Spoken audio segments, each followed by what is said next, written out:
வணக்கம். உங்களோட வாழ்க்கையில உங்கள சுத்தி இருக்கிற இந்த உலகம் உங்கள எப்ப குறை சொல்லும் அப்படின்னு கேட்டீங்கன்னா, நீங்க எப்போ மிகச் சரியா இருக்கீங்களோ, அப்பதான் உங்கள சுத்தி நெறைய குறைகள் கண்டுபிடிச்சுக்கிட்டே இருப்பாங்க. உங்கள எப்ப பார்த்தாலும் குறை சொல்லிக்கிட்டு, நொட்டம் சொல்லிக்கிட்டே தான் சில பேர் இருப்பாங்க. சில விஷயங்கள நல்லா ஞாபகம் வச்சுக்கோங்க. நீங்க என்னைக்கு நேர் வழியில போறீங்களோ, அத பார்க்குற சில பேருக்கு நீங்க குறுக்கு வழியில போற மாதிரியே தெரியும். காரணம் என்னன்னா, நீங்க உங்களோட திறமையால உழைச்சு முன்னேறிட்டு இருக்கீங்க. அத ஏத்துக்க முடியாத சில பேரு, நீங்க குறுக்கு வழியில போறீங்க அப்படின்னு உங்கள பத்தி அடுத்தவங்க கிட்ட தவறா விமர்சனம் பண்ணி குறைகள் சொல்றதுக்கு காத்துக்கிட்டே இருக்காங்க. ஆக மொத்தம் ஒரு விஷயத்த தெளிவா புரிஞ்சுக்கோங்க.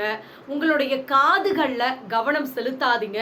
உங்களுடைய கால்கள்ல கவனம் செலுத்திக்கிட்டு, வாழ்க்கையில அடுத்த கட்டத்துக்கு போய்க்கிட்டே இருங்க. அத விட்டுட்டு, அவங்க அந்த குறை சொல்லிட்டாங்க, இவங்க இப்படி குறை சொல்லிட்டாங்கன்னு தேவையில்லாத அடுத்தவங்க சொல்ற குறைகள நெனச்சு நீங்க வருத்தப்படணும்னு அவசியமே கிடையாது. ஏன்னா, உங்கள பத்தி குறை சொல்ற அவங்களோட வாழ்க்கைய கொஞ்சம் திரும்பி பார்த்தீங்கன்னு வச்சுக்கோங்களேன், 1000 குறைகள் இருக்கும். ஆனா, அவங்க அத பத்தி யோசிச்சு கூட பார்க்க மாட்டாங்க. அவங்க என்னமோ பரம யோக்கியன் மாதிரி அடுத்தவங்கள குறை சொல்றதையே தன்னுடைய வாழ்நாள் லட்சியமா வச்சிருப்பாங்க. ஸோ, அத பத்தி கவலைப்படாத உங்க வாழ்க்கைய கரெக்ட்டா ரன் பண்ணிட்டு போய்க்கிட்டே இருங்க. அதே மாதிரி உங்கள யாராவது தப்பா நினைக்கிறாங்க அப்படின்னு வச்சுக்கோங்களேன். உங்ககிட்ட தவறா நடந்துக்கிறாங்க அப்படின்னா, கொஞ்சம் நீங்க ஞாபகம் வச்சுக்க வேண்டிய ஒரு விஷயம் என்னன்னு கேட்டீங்கன்னா, நீங்க தவறானவர்கள் அப்படின்னு உங்கள பத்தி அடுத்தவங்க கிட்ட சொல்றது, உங்கள தவறான கண்ணோட்டத்துல பார்த்துக்கிட்டே இருக்காங்க அப்படின்னா, தவறு அவங்க மேல தான் இருக்குதே தவிர, உங்க மேல கிடையாது அப்படிங்கிறத நல்லா புரிஞ்சுக்கோங்க. இத நான் ஏன் சொல்றேன்னா, என்னைக்குமே சில மனுஷங்க அடுத்தவங்கள பத்தி குத்தி காமிச்சுட்டே இருக்காங்க பார்த்தீங்களா? அவங்க சரியான மனுஷங்களா இருக்கவே முடியாதுங்க. அவங்களுடைய தவறுகள மறைச்சுக்கிட்டு, எப்ப பார்த்தாலும் நம்ம தவறானவர்கள் அப்படின்னு நம்மள பத்தி சித்தரிச்சு அடுத்தவங்க கிட்ட சொல்றது தான் அவங்களுடைய லைஃப் டைம் ஜாப்னு வச்சுக்கோங்களேன். எப்ப பார்த்தாலும் அடுத்தவங்களுடைய தவற சித்தரிச்சு அவங்க கிட்ட தவறே இல்லன்னா கூட, ஒரு சின்னதா இருக்கிற பிரச்சனைய ஊதி பெருசு பண்ணி மத்தவங்க முன்னால தப்பானவங்க அப்படின்னு ப்ரொஜெக்ட் பண்ணுவாங்க. ஸோ அந்த மாதிரி மனுஷங்க நல்ல மனுஷங்களா இருக்கிறதுக்கு சான்ஸே கிடையாது. ஸோ அத புரிஞ்சுகிட்டு, அவங்க சொல்ற வார்த்தைக்கெல்லாம் நீங்க கவலைப்பட்டுட்டு இருக்க வேண்டிய அவசியமே கிடையாதுங்க. என்னைக்குமே முயற்சியில இருந்து உங்க வாழ்க்கையில பின்வாங்கணும் அப்படின்னு நினைக்கிற ஒவ்வொரு சூழ்நிலையிலயும் ஒரு விஷயத்த நினைச்சு பாருங்க. உங்க வாழ்க்கையில நீங்க பட்ட அந்த அவமானத்த யோசிச்சு பாருங்களேன். ஒரே ஒரு தடவ. எப்பலாம் உங்க வாழ்க்கையில சோர்ந்து போற மாதிரி நீங்க ஃபீல் பண்றீங்களோ, என்னடா வாழ்க்கை இது போர் அடிக்குது. நம்ம எவ்வளவுதான் முயற்சி பண்ணாலும் நம்மளால ஜெயிக்கவே முடியல அப்படின்னு நீங்க எந்த டைம்ல வருத்தப்படுறீங்களோ, அந்த டைம்ல ஒரு விஷயத்த புரிஞ்சுக்கோங்க. நல்லா ஞாபகம் வச்சுக்கோங்க.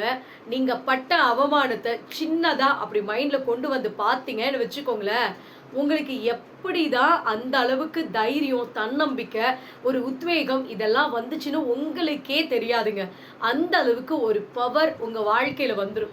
ஸோ அதனால பட்ட அவமானத்த மட்டும் அப்பப்ப ஞாபகப்படுத்திக்கிட்டே இருங்க. இது உங்க வாழ்க்கையில நீங்க ஜெயிக்கிறதுக்காக உங்களுக்கு நீங்களே குடுத்துக்கிற ஒரு பூஸ்ட்ன்னு வச்சுக்கோங்களேன். ஸோ அதே மாதிரி உங்களோட கவலைகள நீங்க யார்கிட்டயும் போயி விளம்பரப்படுத்திட்டு உட்கார்ந்திருக்காதீங்க. ஏன்னா, உங்களோட கவலைகள வாங்குறதுல பெருசா யாரும் விருப்பம் காட்ட மாட்டாங்க. ஸோ ஒரே ஒரு விஷயத்த மட்டும் ஞாபகம் வச்சுக்கோங்க. உங்க வாழ்க்கையில நீங்க அடுத்தவங்க கிட்ட போய் உங்களோட கவலைகள ஷேர் பண்றீங்க அப்படின்னா, அத பார்த்து விமர்சனம் பண்ணி, அந்த கவலையில வச்சு உங்க வாழ்க்கைய விளையாட்டு பொம்மையா மாத்துறதுக்கு தான் சில பேர் விரும்புவாங்களே தவிர, நீங்க படுற கவலைக்காக, நீங்க அடுத்தவங்க கிட்ட போய் சிம்பத்தி கிரியேட் பண்றதுக்காக, யாரும் உங்களுக்கு ஆறுதல் சொல்றதுக்கோ, உங்க வாழ்க்கையில வந்து உங்கள புடிச்சு தூக்கி விடுறதுக்கோ யாரும் வரமாட்டாங்க. அத மனசுக்குள்ள நல்லா ஞாபகம் வச்சுக்கோங்க. நாம எதிர்கொள்ற அந்த சவால்கள் அத்தனையும் நல்லபடியா முடியுங்க. ஒருவேளை நல்ல முறையில அது முடியலன்னு வச்சுக்கோங்களேன், நாம தோத்து போயிட்டோம் அப்படின்னு அர்த்தமே கிடையாதுங்க. ஸோ நம்ம ஒவ்வொரு விஷயத்துலயும் முயற்சி பண்றோம், போராடுறோம். ஆனா இந்த இடத்துல மிஸ் ஆகுதே அப்படின்னா, நீங்க தோத்து போயிட்டீங்கன்னு அர்த்தமே கிடையாது. உங்களுடைய சவால்கள் இன்னும் முடிவடையல. இன்னும் உங்களோட வாழ்க்கையில கொஞ்சம் சவால்களை நீங்க சமாளிக்க வேண்டியது இருக்கு அப்படிங்கிறத ஞாபகம் வச்சுக்கிட்டீங்க அப்படின்னாவே தேவையில்லாத விஷயத்த, தேவையில்லாத தோல்வி பயத்தை மனசுக்குள்ள போட்டு நீங்க குழப்பிக்கிட்டு இருக்க மாட்டீங்க. ஸோ அதை புரிஞ்சுக்கோங்க. என்னைக்குமே மனுஷங்க பெரும்பாலும் நல்லா புரிஞ்சுக்கோங்க. மனுஷங்க என்னைக்குமே பெரும்பாலும் ஒருத்தர்கிட்ட உண்மையான மதிப்பை நாம அவங்க கிட்ட போய் எதிர்பார்க்கிறோம் அப்படின்னு நினைச்சீங்க அப்படின்னா, அவங்களுடைய தற்போதைய நிலைமையை வச்சு அவங்களுடைய உண்மையான மதிப்பை என்னைக்குமே எடை போடாதீங்க.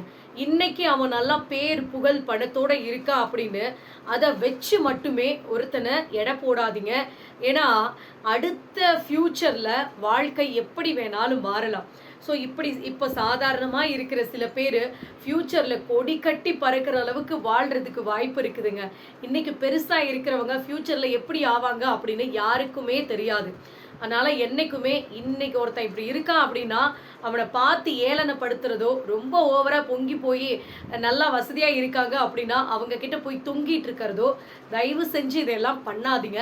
ஃப்யூச்சர் அப்படிங்கிறது எப்படி வேணாலும் மாறக்கூடிய வல்லமை படைத்தது. அதை புரிஞ்சுக்கோங்க. நீங்கள் எப்போதுமே மிகச்சரியாக உங்களோட வாழ்க்கையில் என்னைக்கு நீங்கள் இருக்கிறீங்களோ அன்னைக்கு உங்களை சின்னதாவது குறை சொல்றதுக்கு 4 பேர் உங்களை சுற்றி காத்துக்கிட்டே இருப்பாங்க, கண்கொத்தி பாம்பு மாதிரி. ஸோ அடுத்தவங்க சொல்கிறத காது கொடுத்து கேட்காதீங்க. உங்கள் வாழ்க்கையை நீங்கள் பர்ஃபெக்டாக நடத்திட்டு போய்கிட்டே இருங்க. அடுத்தவங்க கிட்ட மன்றாடி தான் உங்கள் பக்கத்தில் இருக்கிற நியாயத்தை நீங்கள் சில பேர்கிட்ட ப்ரூஃப் பண்ணணும் அப்படின்னா உங்கள் மனசோட கொஞ்சோண்டு போராடி அந்த மனுஷங்க கிட்ட இருந்து விலகி வர்றதுக்கு முயற்சி பண்ணுங்க. ஸோ நீங்கள் அப்படி போராடி என்னை புரிஞ்சுக்கோ, என்னை தக்க வச்சுக்கோ, நான் உனக்காக நிறைய விஷயங்கள் செய்கிறேன் அப்படின்னு சில பேர்கிட்ட கெஞ்சுறதுனால யாரும் பெருசாலாம் உங்களுக்கு எல்லாத்தையும் தூக்கி கொடுத்துட மாட்டவே மாட்டாங்க. ப்ளீஸ் அதை புரிஞ்சுக்கோங்க. ஒரே ஒரு விஷயத்தை மட்டும் மைண்டில் நல்லா ஞாபகம் வச்சுக்கோங்க. என்னைக்குமே உங்களை பற்றி குறை சொல்கிறவங்க கிட்ட, உங்கள் வாழ்க்கையில் உங்களை நிராகரிச்சுட்டு போகிறவங்க கிட்ட போய் மன்றாடி உங்களோட அன்பை புரிய வைக்கணும் அப்படின்னு தயவு செஞ்சு நினைக்காதீங்க. அப்படி அவங்க கிட்ட கெஞ்சி லோன்னு நாய் மாதிரி அலைஞ்சிட்டு இருக்கிறத விட நல்லா ஞாபகம் வச்சுக்கோங்க, அவங்க கிட்ட இருந்து கொஞ்சம் விலகி வந்துட்டோம் அப்படின்னா நம்ம வாழ்க்கை அமைதியா நிம்மதியா சந்தோஷமா இருக்கும் அப்படிங்கிறத மறந்து போயிடாதீங்க. என்னைக்குமே சூழ்ச்சி பண்ணி ஒருத்தவங்க வாழ்க்கையில வீழ்த்திட்டு அந்த இடத்துக்கு நாம போய் உட்கார்ந்துட்டோம்னு வச்சுக்கோங்களேன், கஷ்டப்படுத்தி துரோகம் பண்ணி அடுத்தவங்களோட இடத்துல நாம போய் அசைக்க முடியாத ஒரு இடத்துல நம்ம உட்கார்ந்துட்டோம்ப்பா அப்படின்னு தயவு செஞ்சு பெருமூச்சு விடாதீங்க.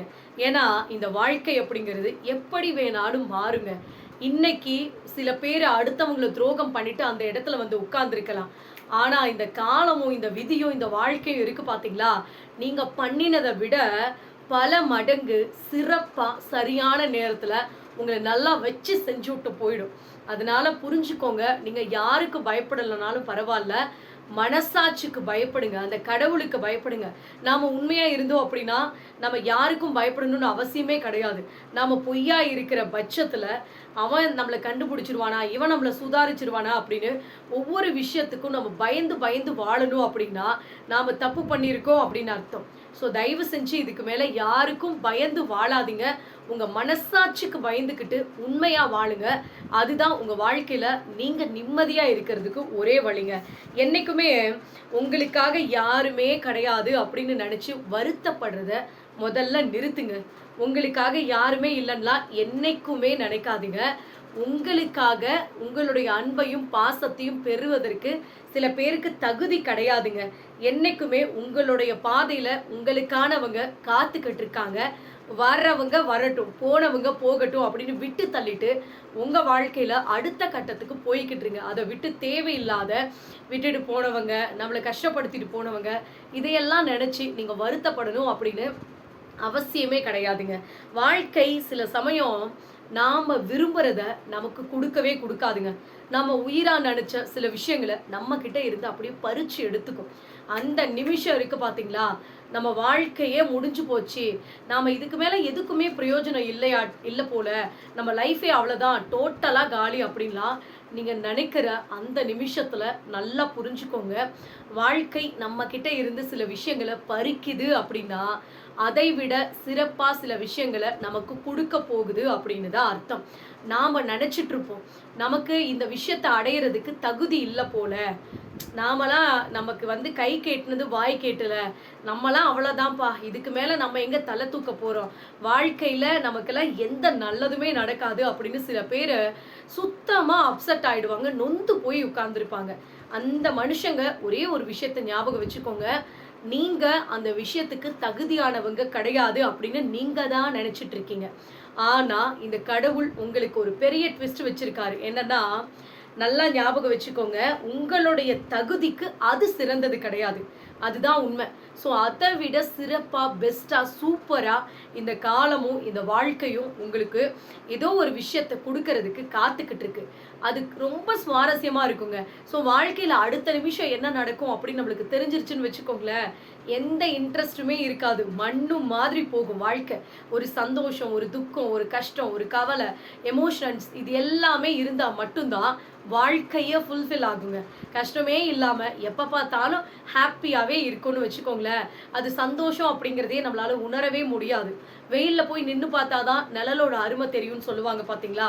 அதே மாதிரி தான் உங்களோட வாழ்க்கையிலையும் கஷ்டங்கள் வரும்போது, சில விஷயங்களை அந்த கடவுள் உங்ககிட்ட இருந்து எடுக்கும்போது உங்கள் மனசு உடைஞ்சு போகிற அளவுக்கு வலிகளும் வேதனைகளும் இருக்கத்தான் செய்யும். எனக்கு புரியுது உங்களுடைய கஷ்டம். ஆனால் ப்ளீஸ் தயவு செஞ்சு புரிஞ்சுக்கோங்க, உங்கள் வாழ்க்கையில் வேறு ஏதோ ஒரு விஷயத்தை அடையிறதுக்காக இந்த காலம் உங்களை ரொம்ப பக்குவப்படுத்திட்டு இருக்கு.